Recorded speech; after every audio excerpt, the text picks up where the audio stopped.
l'època de la dictadura, els llarguíssims anys de la dictadura, la censura era constant i era fèrrea, a vegades era estúpida, però en tot cas feia mal. El que no volien és que la gent parlés i digués el que pensava, i no, això no podia ser.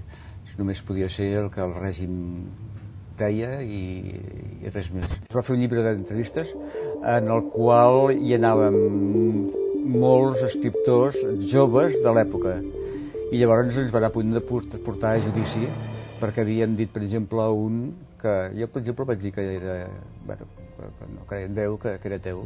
Doncs això penava. Parlo d'aquí, però també penso a fora, tants i tants països que estan endogalats per la censura, sabem el que és de dur això i sabem el que és de contradir a la llibertat, i a l'expressió de la manera que el ciutadà, la gent, vol expressar-se. I pensar, recordar sempre que la censura, d'una manera o altra, encara que sigui més amagada, continua existint i contra ella s'hi ha de lluitar.